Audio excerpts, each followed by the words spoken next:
এখানে এখানে দেখতে পাচ্ছি একটার পর একটা অ্যাম্বুলেন্স আসছে এবং তারা কিন্তু বিভিন্ন চিকিৎসা সামগ্রী, কোনো সময় রুগী আসছে। আপনি জানেন যে এই উত্তরা যে প্রশিক্ষণ বিমানটি বিস্ফোরিত হয় বা বিধ্বস্ত হয়, সেই বিমানটি বিধ্বস্ত হওয়ার পর কিন্তু ঢাকার বিভিন্ন হাসপাতালে রোগী ভর্তি হয়েছে।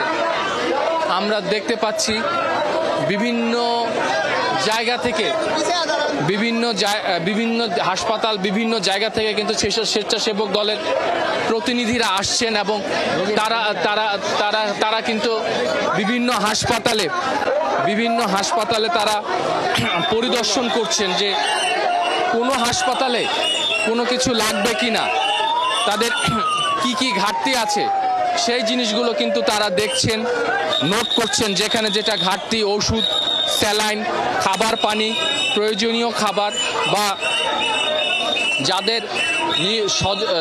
যাদের বাচ্চা ভাই বোন দগ্ধ হয়ে চিকিৎসা নিচ্ছে বিভিন্ন হাসপাতালে, তাদের কোনো কিছু প্রয়োজন কিনা এই বিষয়গুলো কিন্তু তারা খোঁজ খবর রাখছেন। আমরা শুনছি যে অ্যানাউন্স করা হচ্ছে বা তারা মাইকে বলছে যে এখন আর কোনো ব্লাড লাগবে না, পর্যাপ্ত তাদের রক্তদাতাদের নাম, মোবাইল নাম্বার তাদের সংগ্রহে আছে।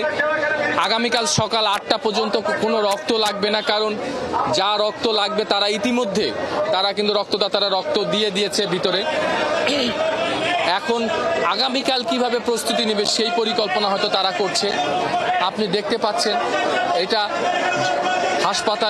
হাসপাতালের সামনের চিত্র এবং এখানে কিন্তু বিভিন্ন সংস্থার প্রতিনিধি এবং বিভিন্ন জায়গা থেকে মানুষজন কিন্তু এখানে উপস্থিত আছেন। এবং আমি আপনাকে বলে রাখি যারা ভিতরে আছে তাদের সাথে কথা হয়েছে, তাদের আসলে যাদের বাচ্চারা মানে চিকিৎসা নিচ্ছে বা মারা গেছে বা আইসিইউতে আছে, তাদের অনেকের মা বাবা ভাই বোন কিন্তু ভিতরে অবস্থান করছে। তাদের সাথে আসলে কথা বলা সেভাবে সুযোগ হয়ে উঠেনি, কারণ তাদের মন মানসিকতা সেভাবে ভালো নেই এবং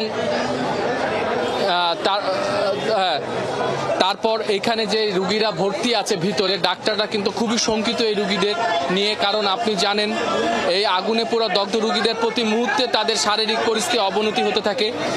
এমনই পরিস্থিতিতে আমরা দেখতে পাচ্ছি যে সংখ্যাটা 70 ছিল ভর্তি সাধারণ ওয়ার্ডে, সেটা কিন্তু কমতে শুরু করেছে। অর্থাৎ সেই রুগীগুলা ক্রিটিক্যাল কেয়ারে ভর্তি হচ্ছে, কেউ এইচডিইউতে, কেউ আইসিইউতে। হয়তো সাংবাদিকদের সাথে যখন কথা বলবে ডাক্তাররা, তখন হয়তো আমরা আরো বিস্তারিত জানতে পারবো।